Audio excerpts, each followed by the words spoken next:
Good morning, fellow ruminators. Welcome back to another session of Rumination with Andrew. Welcome back as we're about now to discuss a very important topical matter. Now, this morning, we are going to look at the whole situation happening in Haiti.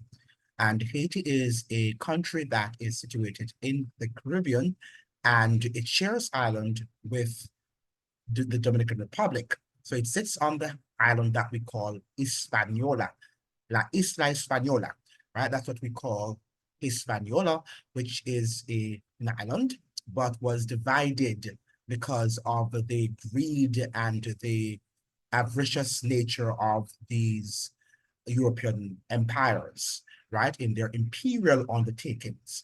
So the fact of the matter is that this island, Hispaniola, was controlled by the Spaniards. And of course, in political rivalry and the whole quest for dominance, for full spectrum dominance. So the United States is not only the only country that is seeking full spectrum dominance. In history, we also had Spain and France and British and all of these people were trying to control the world. Remember now that Rome, and these are just more divided countries, nations of Rome, because when Rome was the iron power, it also wanted to control the world and had controlled the world for the most part in its heydays, right? Remember now that the Roman Empire, that's the pagan Roman Empire, fell about 168 AD. Now, since after that, you had the papal power, but when the papal power, by the time the papal power came into existence, the Europe as Western Europe was divided. All of these things are biblical prophecies, and we've got to study them. We're living in a time when people tend to highlight more human secular history.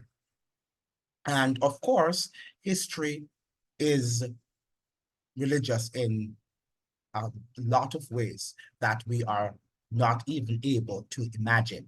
And we have to look at the spiritual side of history. Now, let's open up this morning by looking at the concept of war. And if we look at the Bible, the whole concept of war started in a place that we would never anticipate war to be, um, you know, you know, we would never anticipate that wars would have been in heaven, that war would actually start in heaven. But we are looking at Revelation 12, verse 17, and it says here, and the dragon was wroth with the woman and went to make war with the remnant of her seed, which keep the commandments of God and have the testimony of Jesus Christ.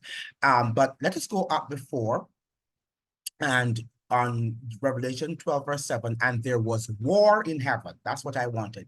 And so Revelation 12, verse 7 says, let me share it with you so that you can see what we are reading, because the purpose of studying and the purpose of education is to be able to show the evidence, show me the evidence so that I can see what you are saying and what you are doing. We're living in a world now where a lot of times the evidence is hidden. Now, and there was war in heaven. Michael and his angels fought against the dragon, and the dragon fought and his angels, and prevailed not. In verse 8, it says that the dragon, which represents the devil, did not prevail. He and his angels did not win, right? And neither was their place found anymore in heaven for the dragon and its angels. And the great dragon was cast out, that old serpent. So the Bible now is defining one of the things that you need to know when you're reading the Bible. You have to read verse by verse, scripture by scripture, chapter by chapter, here a little, there a little. So because a lot of time the Bible explains its own self. So who is the dragon? And the dragon, the great dragon, was cast out, that old serpent. So it's now defining who this dragon is, called the devil and Satan, which deceiveth the whole world. He was cast out into the earth, and his angels were cast out with him. Right? So this war started in heaven, the whole concept of war, because before there was just peace and harmony and unity. that only God can give, and only He can create, not the Bob Marleys. Whatever peace and love and unity that Bob Marley was trying to advocate, bless his heart, because he knew not better, that was false. And the entire world that's talking about peace, and the Bible says that when they say peace, peace, then sudden destruction is going to come upon them, and they shall not escape. Now, don't you think God wants peace? Absolutely, He wants peace, not peace on your terms, peace on His term, because His terms is that He wants righteousness, and only righteousness and right doing can exalt a nation rather. Okay, righteousness exalteth a nation, and sin is a reproof to any nation. So you've got to understand that when you're living in a nation that is not practicing right doing, and we're not suggesting here that everybody will be perfect and everybody is saint, because there's none righteous, no, not one. However, when we fall, we can acknowledge that what we did was wrong. So if I lied about something and somebody exposed my lies, I can say, I'm sorry. Well, sometimes when you're not sorry, but the fact of the matter is that you know that you lied. You should be sorry, right? You should be genuine in your sorrow, but there are people who are not genuine in their sorrow. What we're having today is that people don't even know when they're lying, or when they're lying, they think that they're speaking the truth, and they will swear that they're speaking the truth. And when you're living in a society in which that is happening, you know that that society is coming. It's on its last verge of damnation. It's about to end. God is about to destroy that particular civilization. We have seen it through history. And God is serious. Whatever He says, He is going to do. And right now, our entire world is filled with the spirit of demons and the dragon. Have the spirit of the dragon and his demons, because that is what they're all about. They're here to kill, to destroy, to steal, as the Bible says, and to kill and to destroy. Steal your joy, steal your livelihood, steal your money, steal your children. That is the purpose of the enemy. And if had it not been for angels, of God's angels, who are protecting you every day, even when you're sleeping, you would have been slaughtered long time ago. And some of us are just going by every day, not understanding that we are literally in a spiritual war. A war of the mind, physical wars, emotional wars, mental wars. That's why you see many people and they're depressed, they're sad, and sometimes they can't even tell you why they're sad. Sometimes they have all the material things that they should have, all the conveniences, the physical conveniences that we think would give people happiness and joy and peace, and yet still they are moping and groaning. Why? Because a lot of times demons fill your mind, and these beings are not happy beings also. When they were evicted from heaven, they also went into depression, because only God can give peace, joy, and happiness. No money, no man, no empire is going to be able to give you that. And you've got to understand that.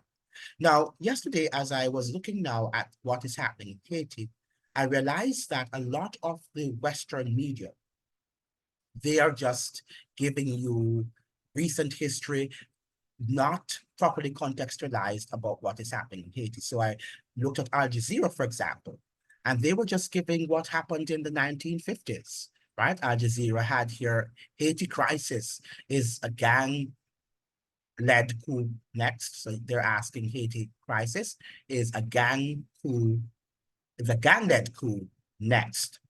Right. So we have here, and it started that this thing started in 1959.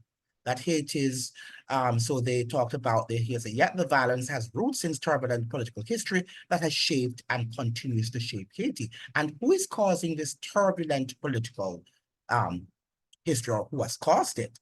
And then they begin by 1959. That is Al Jazeera, a failed coup by military officials and foreigners to overthrow President Francois Papadoc of Duvalier, led him to create his secret police force, the Tonton Macoutes, to serve as a counterweight to the army.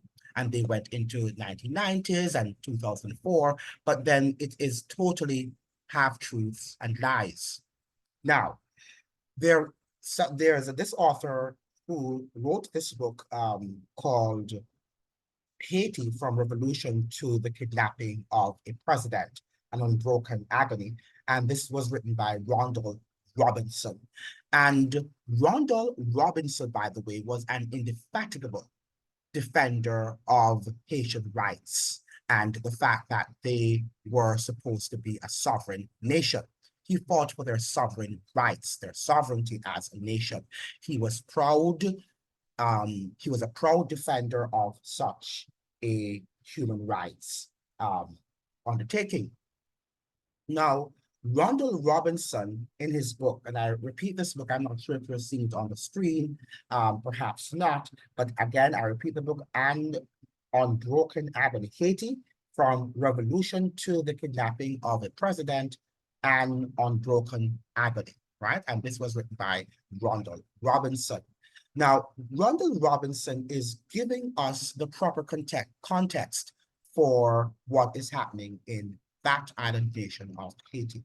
And I would advise you to read this book. You know, in this book, Randall says that there's no event in Haiti, particularly after the Haitian Revolution, in which the United States is not involved.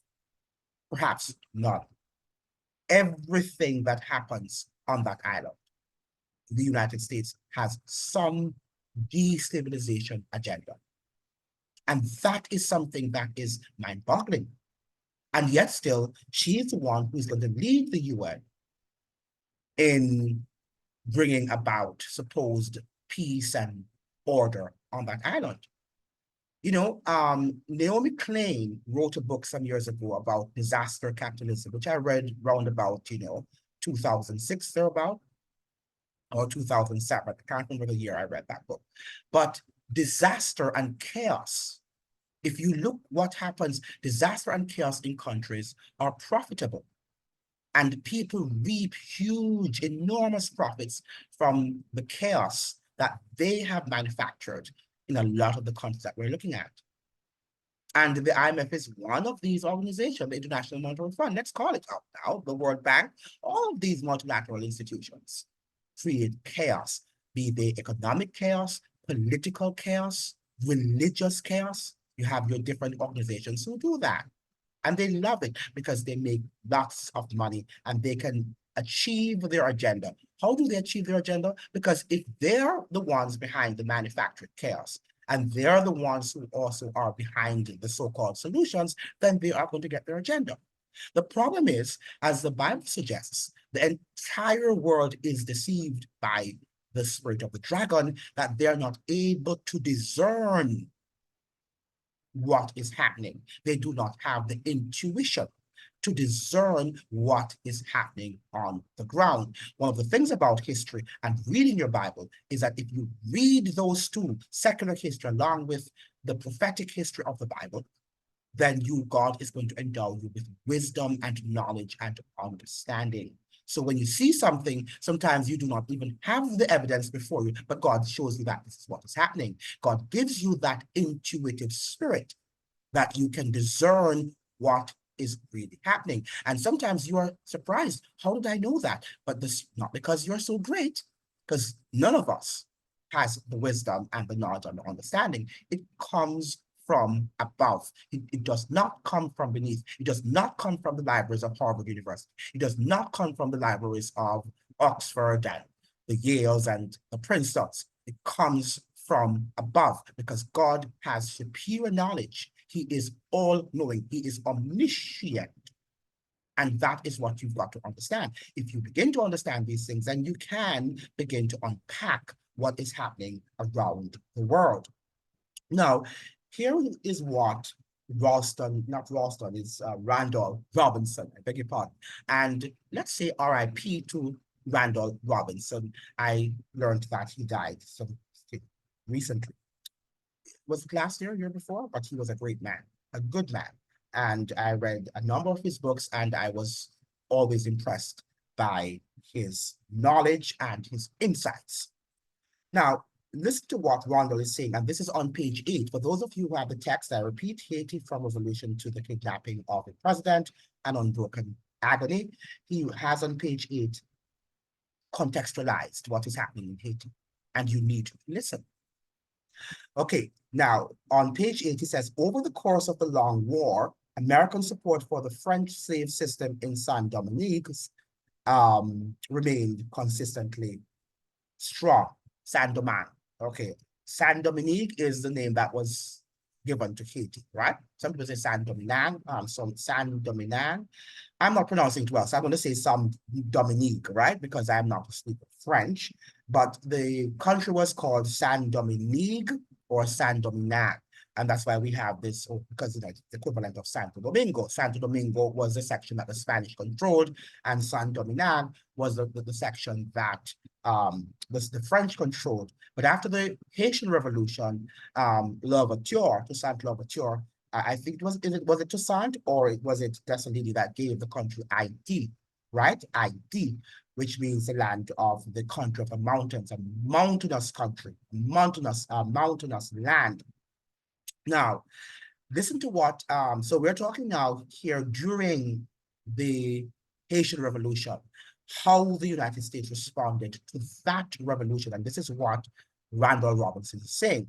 Randall Robinson is an African-American. He was a lawyer, a Harvard-trained lawyer. So this is no lightweight intellectual. Now, he says here, as the slave rebellion progressed, Thomas Jefferson, which is one of America's founding fathers, a slave owner himself, said, this is what Thomas Jefferson is saying, and I quote, if this combustion, referring to the Haitian Revolution, can be introduced among us under any veil whatever, we have to fear it.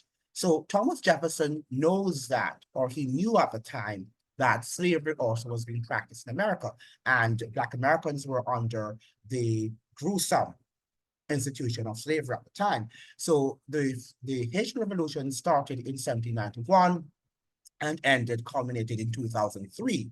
And of course, they had their independence in 2004. Now, that's the Haitian independence, that was proclaimed by Jacques Dessalines.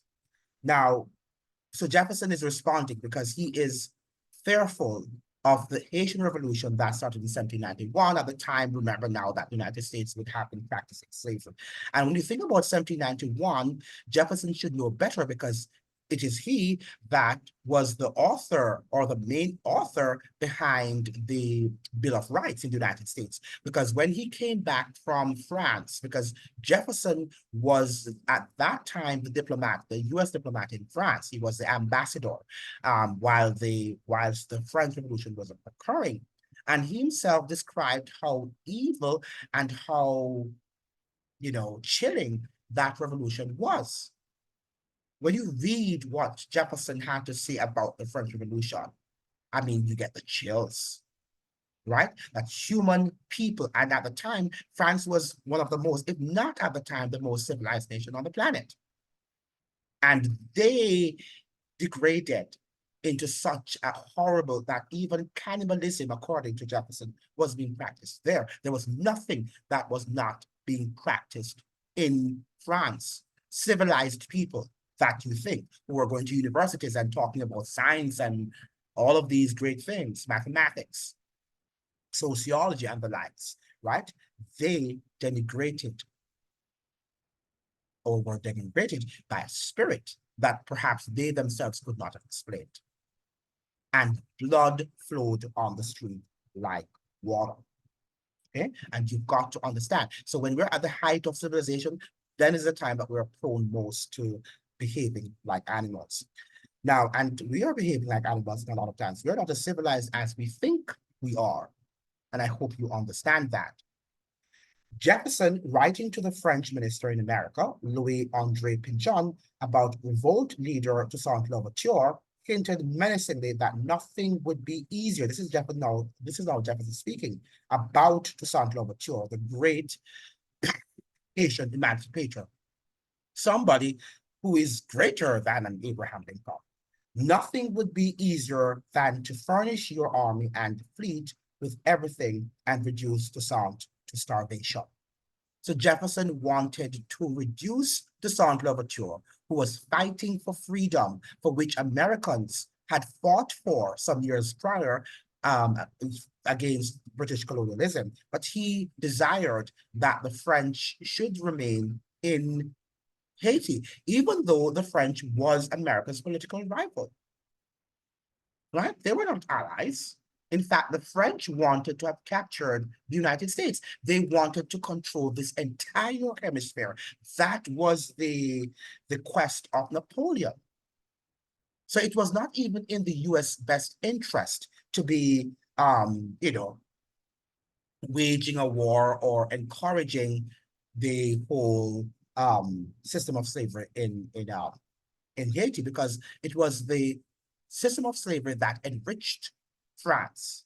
And it was after that revolution, and Haiti was no longer a country that was sourcing money to France, then the French Empire fell.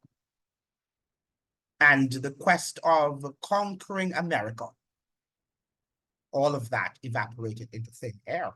Hope Americans understand that without the revolution, you would not have been benefiting from what you're getting there.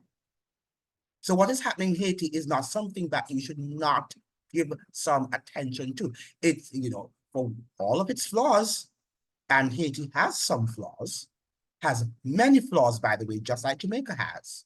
We tend to sometimes present these countries as if they're, and we talk about these eras of Bob Marley and, and think that we can make these nation states, but they have also a lot of flaws that they also have to look at. But we're looking at some of the external flaws, which also contributed significantly to the downfall of Haiti. Now listen to what George Washington is saying, and George Washington is yet another founding father of the United States of America. George Washington later added that it was lamentable. This is the words of, I quote, the words of George Washington. It was lamentable to see such a spirit of revolution among the blacks of Dominique or Domingue. Okay, however you're pronouncing it. That is Haiti, all right? Because it was then known as San Domingue. This is, we have a Santo Domingo here in the Dominican Republic. But American support for slavery in San Domingue figured little in the final outcome. So we can see here that the founding fathers of the United States, at least some of them, were not happy when they heard that the blacks in Santo Domingo were, not Santo Domingo, but in Haiti at the time, well, what we now know as Haiti, was or were protesting against slavery, even though the United States, brandishes itself as being the country, the land of the free and the bold, the brave and the bold. It's certainly for some, right? And not for all. Now, look at what is happening here on page 9. Republicans in Congress welcomed this as a great opportunity. Jefferson refused to grant diplomatic recognition to the new nation of Haiti. So Jefferson did not give Haiti its due diplomatic recognition after the revolution, after they had won the war against France and had set the slaves free. Jefferson did not recognize that country, right? That is what it's all about. And do you understand how political rivals work, or so-called political enemies? Because France was not an ally of the United States, as I told you, that the United States knew that they really wanted them, and that Napoleon was seeking to conquer the entire hemisphere. Jefferson understood that.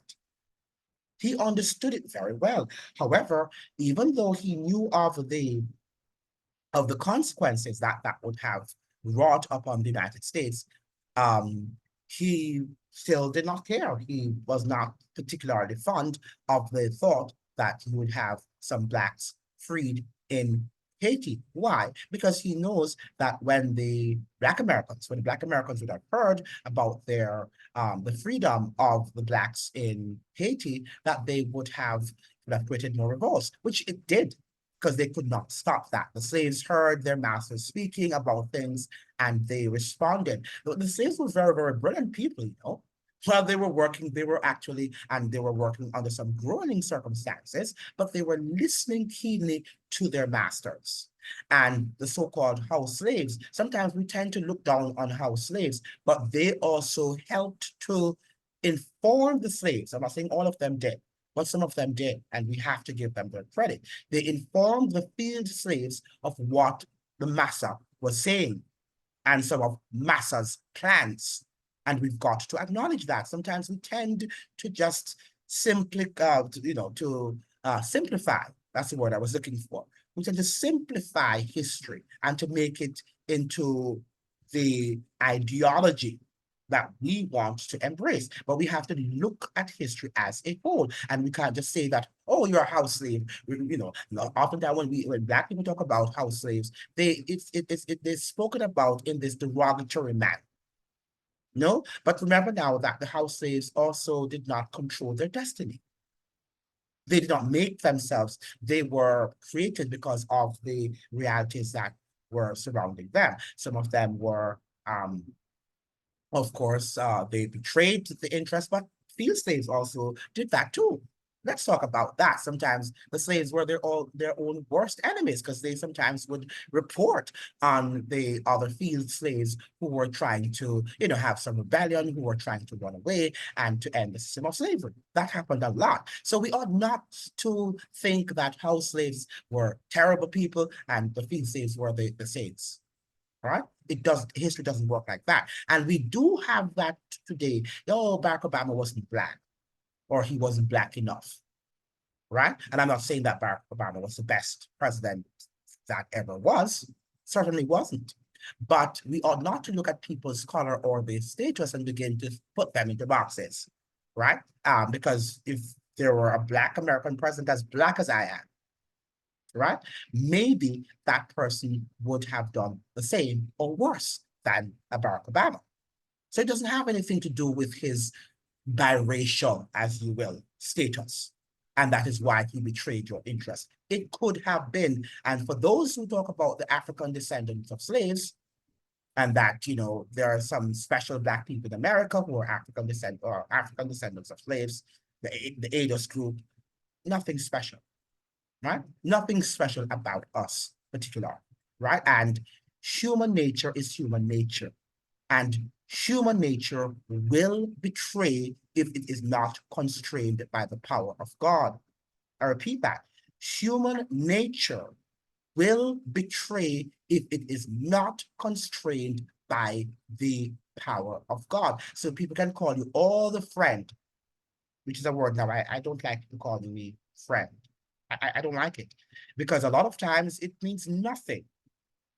It means nothing. And the more people call you friends sometimes, it's the more they betray you. If you listen to conversations happening behind your back, you are going to see that they're not your friends by any stretch of the imagination. Call me by my name. I don't want to be called.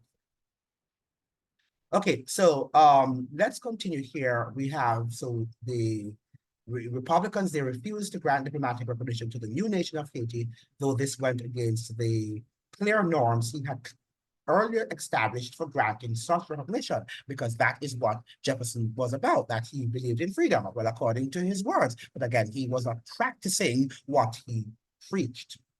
As Secretary of State in 1792, so Jefferson was Secretary of State in 1792, he defended the recognition of the revolutionary French government. So he supported France and their revolutionary government, even though he saw it as despicable what they were doing. And to some extent, it was a despicable revolution.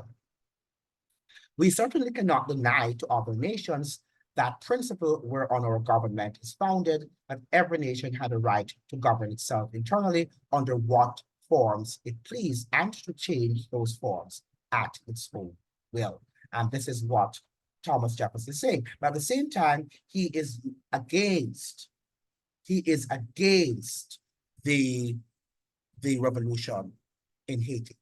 Now listen to what Randall Robinson is also saying on page 9. By the late 18th century, so was the late 18th century now after the revolution. Well, it could be during the revolution, yeah, the late 18th century, which had been in the 1790s. So it was at the height of the revolution. The French slave colony of Saint-Domingue had eclipsed Jamaica. Listen to what this is saying. So Haiti, by then, at the late 17th century, had eclipsed Jamaica as the most profitable slave colony in the world. So before the revolution, the Haitian Revolution, Jamaica was, well, one of the most profitable slave colonies in the world. The British worked these Jamaican slaves to death.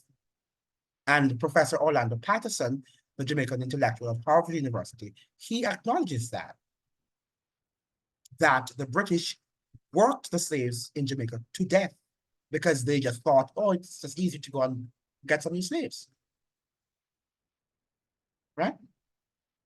This is how the British that you so like and you think are refined and cultured people, right? This is how they were behaving like animals. And when people want money and power, that is how they behave. And I don't care about what education they might have. People like to say, oh, this person has a PhD and a master's in this and a master's, as if that impresses me. That does not impress me at all. I look at the metal of the character. Who is this person? Who are these people? Not what they have, not the eloquence of their words, because a lot of times these eloquent people are animalistic, as you can imagine. They're more ferocious than the lion, than the savagery of the lion. Right? So that is what happened. By then, owing to its composition and the brutality and the brutally harsh treatment the French accorded its slave labor force, the colony was growing dangerously unstable. Right? So we saw where at least Randall Robinson has contextualized for us that from the beginning, from the time that the Haitians were fighting for their freedom, the United States of America, which was a budding empire at the time, right, was very weak at the time, but it was a budding, fast upcoming empire or power in the world. And from that time, it was fighting against Haitian liberty. So if at that time, during Haiti's youthful years, it was fighting against Haiti, do you think at this juncture of Haitian history that the United States would be supporting Haitian liberty? That's the question for you to answer. Or do you think that the United States is on a quest for full spectrum dominance? That is for you to answer for yourself. And that is what it's doing there. It's on a quest for full spectrum dominance. But let's contextualize, and I want to share this article with you because it is something that is very interesting. Let me share my screen with you so that you can see the article so that we can read and discuss. Because again, we are on a quest for educating ourselves. Now, the title is Haiti is a victim of orchestrated chaos that prevents it from setting its own course, says Camille Chalmers, right? Remember, reminds me of Chalmers Johnson.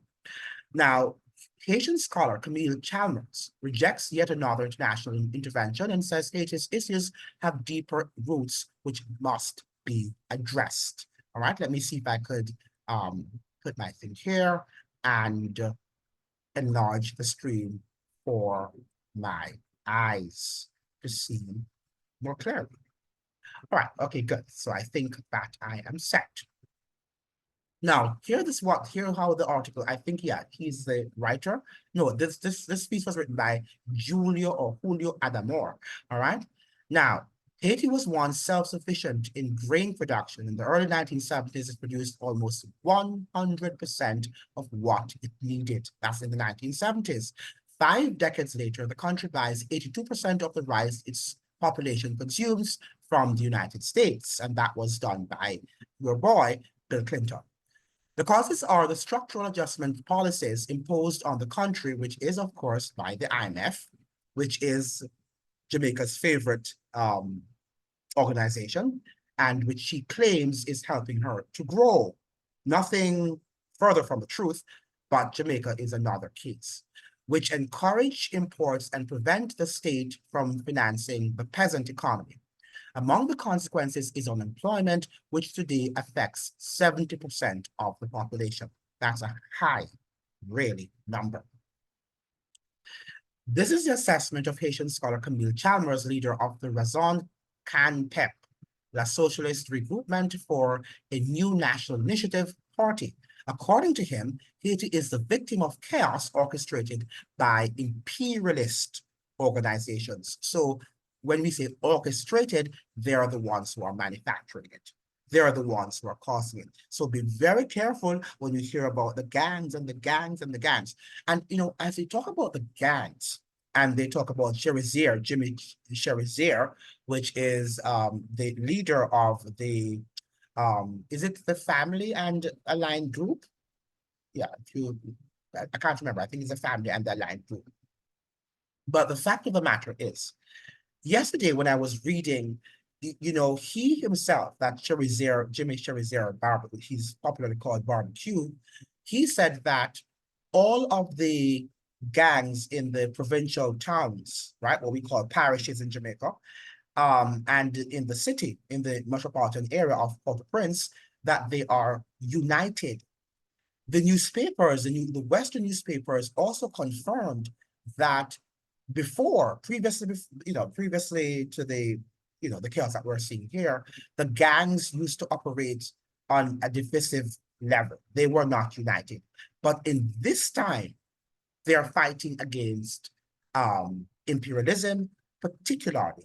They would like to see the back of Ariel Henry, the current Prime Minister of Haiti, whom they regard as being an illegitimate president. They do, or prime minister. They do not see him as a legitimate leader, and they want to see his back. And this is what the whole chaos is about. They want to see Ariel Henry demit office. They think he is not a legitimate president and that he was chosen by the United States of America. Something that is very interesting also, the Western media houses are clamoring and talking about the gangs and the fact that these gangs have, gone to the metropolitan area of Port-au-Prince, and they have, allowed to have escaped some prisoners from those cells. And that might be true, but who is behind these gangs? And when they say the gangs, are they conflating the gangs or the people who are fighting for freedom with those who are wreaking havoc upon the nation? And you might have some of that by both groups, by the American groups and the Canadians and the French and the other Western countries that are involved, right? They might also, because as we're hearing here, and as we saw in Disaster Capitalism by Naomi Klein, that sometimes the United States wreaks havoc and wreaks chaos. Sometimes they do this so that they can achieve their own purpose. We're not saying that they're doing this now, but you have orchestrated chaos, manufactured chaos, and then they are the ones who will, itemize the solutions. Now, for this reason, Chalmers is opposed to any international intervention in Haiti, such as the one approved this week by the United Nations Security Council, which is not effective, right? The United Nations is controlled by the United States, and everybody knows that. That's an open secret. It might as well state that right now. And from the days in which it was founded, that was its purpose. But it was able to hide it for many years, and people are now realizing that the United Nations is a hypocritical organization that works for the United States imperialist undertakings. We have already suffered several interventions. Each time the situation gets worse, he says, and that's the whole thing. If you're seeing something getting worse every time, you're taking a medication, right? And every time you take that medication, it makes you worse. Why can't you take it? You would be stupid if you continue to take that medication, right? Because you see that your body is decaying and your illness is getting worse. Now, the political leader who spoke to Brasil de facto, right? This is seems to be a Brazilian paper, and this is how Brazil is pronounced in Brasil de facto, by a video call from Port-au-Prince, cites a list of economic activities in which this logic manifests itself. And I quote, from the beginning of the 20th century, imperialism invested in structuring the sugar industry in Cuba and the Dominican Republic and put Haiti with the task of providing cheap labor for these industries. So you might ask, why doesn't Haiti, you know, have its own sugar industry? Because that is how the system was designed, right? To have Cuba and the Dominican Republic as the manufacturers of sugarcane, and then to have the workers, the slaves, right? The sweatshop workers should be Haitians, right? Because that is how the system is designed. In order to maintain this, it is important that employment conditions and social levels are terrible. He also mentions that Haiti is strategic due to the existence of essential resources for transnational companies, such as the gold found in the north of the country. There is, or there are allegations, speculations that there might be gold in that country. Recently, we're hearing talks about gold in Clarendon in Jamaica also, and we hear about gold in the Dominican Republic, where this Canadian company is here mining for gold and has been doing that for many years right now. Many say that Haiti is rich in precious metals. This is also yet another speculation, but none of this has been proven to date. It's a gray area, which is part of an ideological discourse, says Professor Ricardo Seaton-Foss, who holds a PhD in international relations, is a former OAS representative in Haiti, and has written books about the country. Now, this guy holds or held a very high position, shouldn't he know? Whether that is true or not, but yet still these are speculations, which means therefore that he might know, but he has to be careful with what he says. As for the drop in rice production, there was in fact a U.S. incentive for Haiti to reduce tariffs and thus encourage the import of rice produced in the state of Arkansas. Former President Bill Clinton, 1993-2001, even publicly apologized for this. You know, these guys have like to apologize, and at the end of the day, after the earthquake in Haiti in 2010, his foundation did not deliver the money as it should have been delivered to the Haitian people, right? But he and his cronies and these billionaire class in the United States received the funds. And this is what we've got to understand. The IMF and the World Bank and all these people, they say that they get this money and they deliver this money to your government, and that is a lie. Because what they do, they give back money into the hands of those. So what you'll have now, Clinton and his foundation, the money was given to him, and then he has his contractors and his buddies and friends and other allies. And the money will be given to them to do work which they never do. So the money gets back into the hands of your enemies, of the billionaire classes of people, right? Who never get those funds, or the people who need them never get that. And perhaps they will probably build one house here and two houses here or there to deceive you that something was done with the money, but nothing of significance was ever done with that donation. All right, all the donations that people made. You know, after the earthquake, I did not send my money through any of these organizations, like the Red Cross, and because I know that they were going to get into corrupt hands. Because these multilateral institutions and these charitable organizations are just, you know, deceitful organizations. They are for-profit institutions that are masquerading as NGOs. And you think, oh, it's a non-governmental organization and not non-profit and all that nonsense. It's not true. And if you look behind the scenes, you know that the NGOs, they are just another for-profit organizations. Acknowledging how damaging it was for Haiti, this preference for imports by reducing job opportunities in the countryside led to migration to the cities, which ended up becoming a ticking time bomb, with slums everywhere, said Seton Foss. However, nothing has been done by Haiti since then to stop this, right? Now, in addition to the extremely high level of unemployment, Haiti has suffered economic recession for 5 consecutive years, 50% annual inflation, and a population with very low purchasing power. Data that illustrates the serious crisis scenario experienced by the country, whose clearest and most media-friendly expression at the moment is the rampant violence. Haiti is experiencing collapse of institutions, and a large part of the capital city is under the control of gangs. At least 2,000 murders and 1,000 kidnappings were recorded in the first half of 2023 alone, according to UN estimates. Now, they're lamenting, and we should all lament, that 2,000 murders have taken place last year, and you're talking about a population of 11 million people, right? Now, think about Jamaica, which has a population of 3 million people. Haiti, with a population of over 10 million people, and they've just had, and Haiti's experiencing a civil war, by the way, right? And Jamaica has an average murder rate of over 1,500 people per year. 1,300, 1,500 people per year. Now, try to add up that math, right? It is mind-boggling. Yet Jamaica is sending its military and to Haiti to help them with whatever chaos that is on the island. What is in the head of Prime Minister Andrew Holness?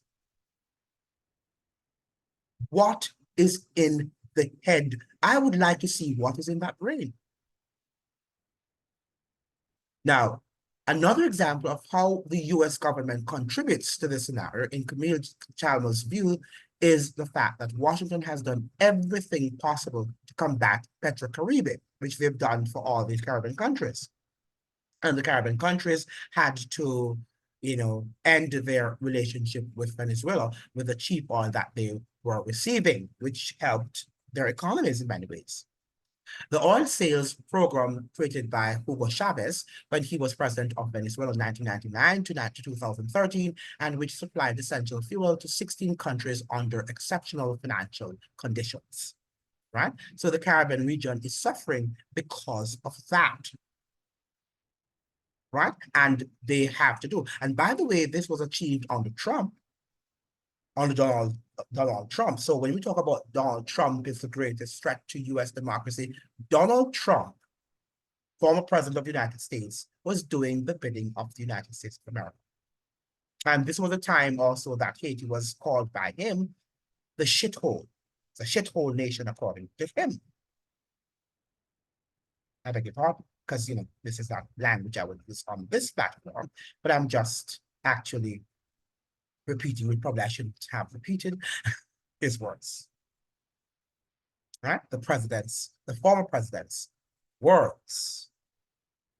And this is a president that did not want wars.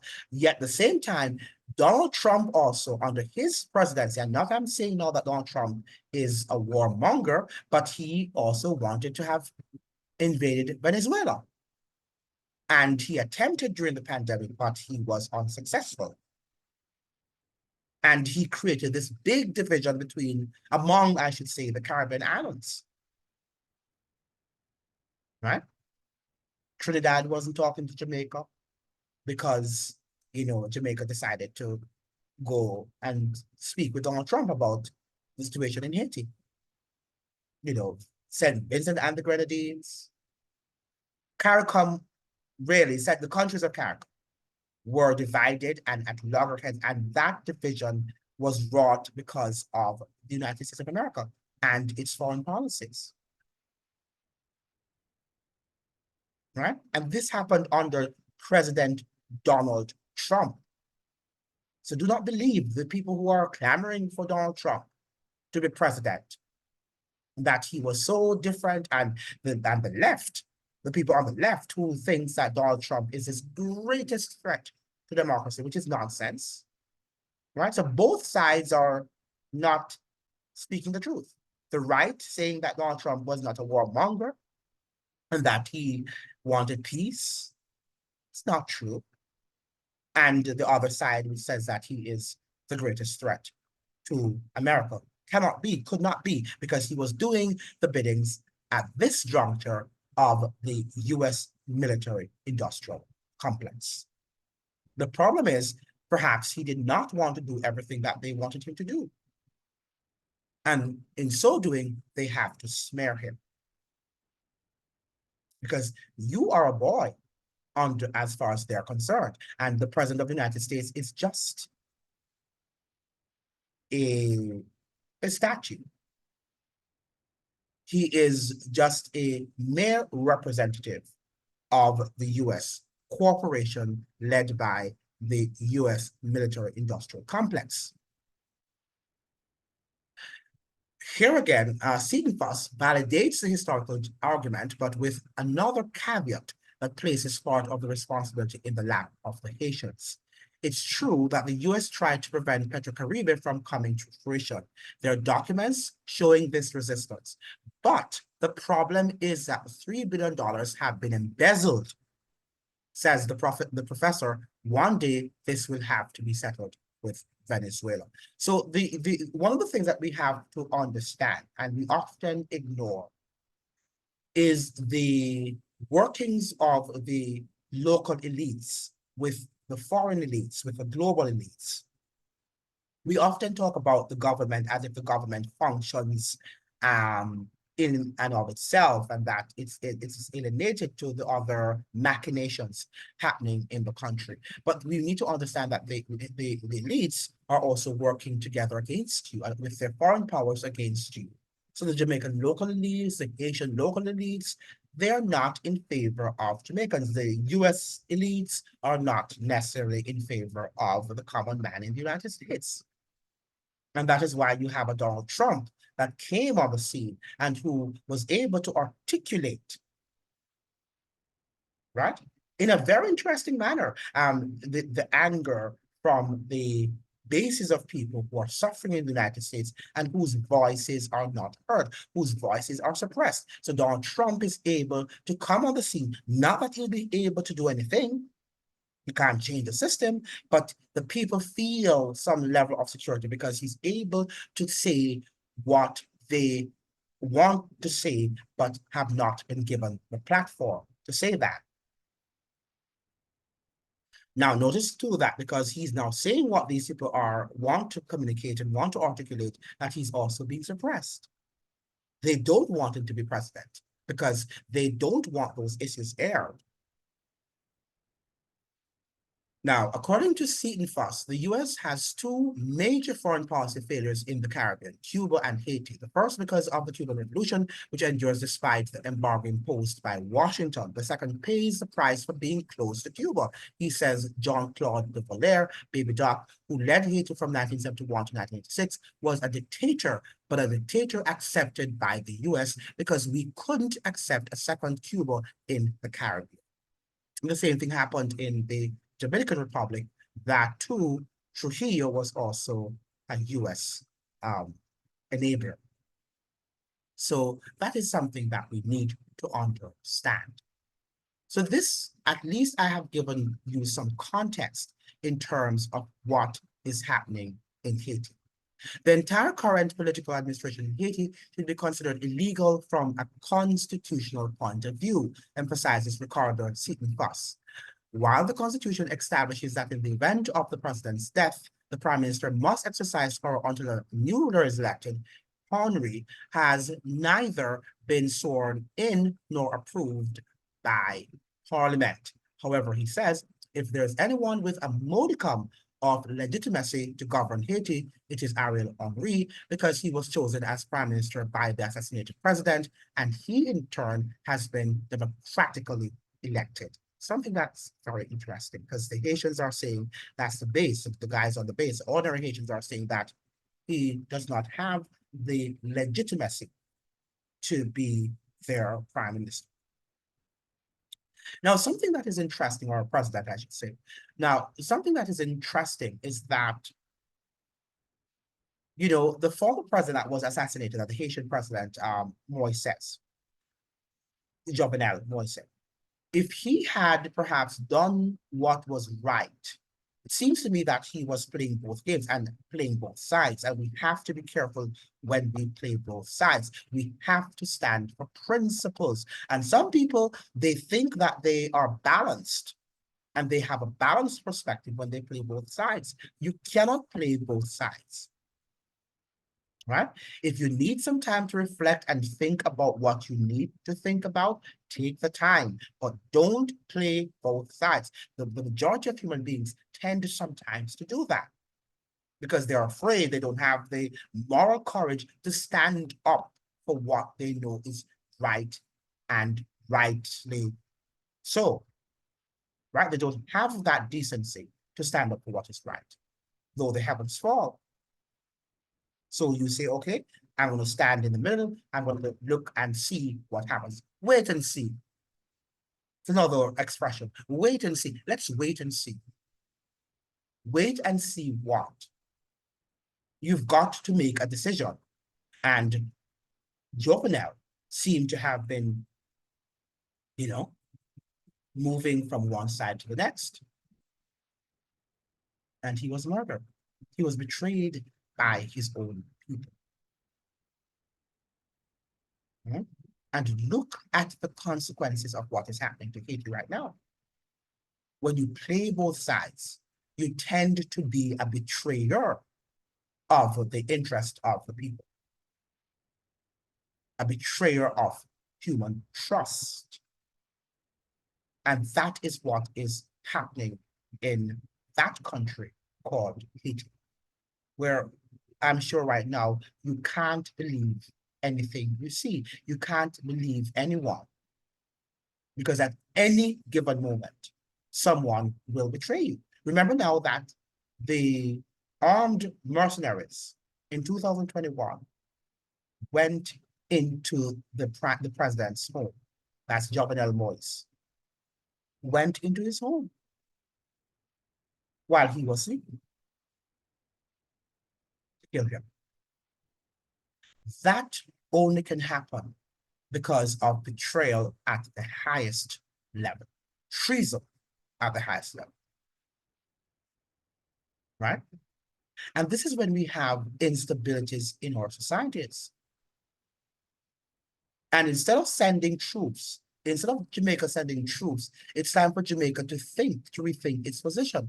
Haiti last year had 2,000 murders of a population of 11 million people, over 10 million, I'm sure,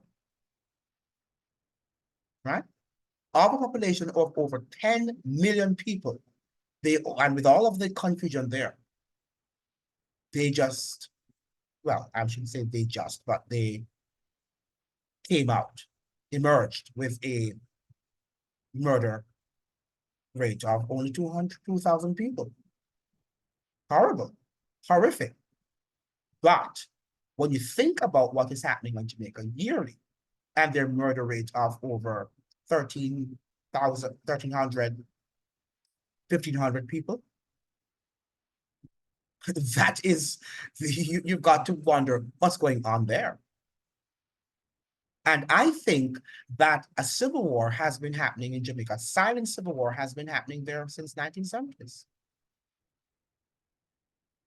So we have nothing to teach Haiti because we have been having an ongoing civil war, which we have not even declared. Even at least Haiti knows that it's having a problem. Jamaicans on the whole think that we are not. No problem, man.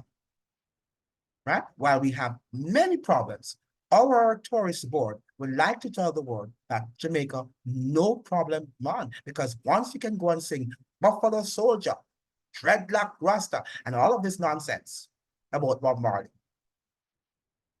And Bob Marley is a symbol of peace and harmony, love, peace, and harmony in the world. Yet still, it is one of the most murderous nations in the world. Right? And I'm not suggesting here that Jamaica is responsible for all that is happening, but there are also external contexts, exogenous shocks that we have to also look at. And I'm aware of these, right?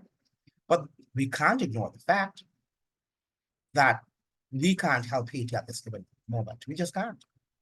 The most we can do is to send some food if we can, some clothing, and if the missionaries and the religious missionaries in Jamaica can help to, pray for the people and to preach the word of God, to inspire the lives of people, to make people understand that God cares for them in this time of great destitution. Because the Haitians too are tired. They're tired of the United States. They're tired of France. They're tired of Canada and what they are doing to them. If these people are inferior according to you, why don't you leave them alone? Leave them and their country alone. Let them take care of themselves, right? Because there's nothing that is is more delightful, even if you have just a slice of bread, than to go home to your slice of bread rather than eating steak and be at peace with God and yourself. Nothing more delightful. So even if they have to farm their own land and eat their potatoes and have their eggs, whatever they can produce there, leave them alone. Leave the people alone, because all the blood that is being spilt on the streets of Haiti, all that blood, someone, US citizens will have to pay. Canadian citizens will have to pay. French citizens will have to pay. And if Jamaica participates in that sort of catastrophe, Jamaican citizens will also have to pay, because you are endorsing the nonsense that is happening there. And we should know better, that Haiti doesn't manufacture guns. Jamaica doesn't manufacture guns. Where are they coming from? And who is behind the signing of these deals? They're poor people. Jamaicans are poor people for the most part. Haitians are poor people for the most part. Where are they getting these money to buy these heavy weapons, these highly produced weapons, these high-tech, I should say, weapons? Where are they getting that money from? It's coming from somewhere. It's coming from somewhere. And we tend not to want to look at these things. We just want to say, oh, they need to educate the people. It's only economics. But do you know that killing is also economics? Killing people, murdering people, massacring people is also profitable. It's an industry, right? And this is what is happening in what is known as the civilized West. What is civilized about this Western hemisphere? We're not civilized. Slavery started. That's how slavery came about. Among civilized Western people, right? The United States, at the height of its civilization, was practicing slavery. But God blessed them with freedom. They were practicing, peddling the souls of men. Men like you and me, right? Killing people for no reason, overworking them, men who looked like themselves. But yet we say that we are civilized, and science, we cry science. And what has science done to take us out of this sort of debacle in which we find ourselves? Only God, with his almighty hands, is going to be able to take us out of this rot that we have found ourselves in. And let me say something. This is not just for Haiti. This is a Caribbean problem.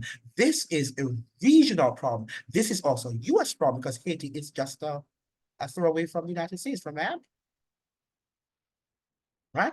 So this is going to affect the United States. This is going to cause destabilization. This is going to cause a serious uptick in homicide rate in countries like the United States, in Jamaica, in the Dominican Republic, all around the region. This is a problem because these people are not going to protect you. The people who you think should protect you will not protect you. Because as we've seen here, a lot of the chaos in Haiti is orchestrated. It is manufactured. And it's manufactured by a lot of the people that you see wearing suits and ties. And who want to make you believe that they're there to help the people, when they're there to inflict sorrow and pain and agony upon the people. The human heart is, above all things, wicked, right? It is above all things desperately wicked. Who can know it? Thank you so much for joining. I hope to see you in our next chat. And please be reminded to like, share, and to subscribe. Don't just watch the video, like it and subscribe, and also leave a thoughtful and intelligent comment. Thank you so much. See you in the next one. Have a great day.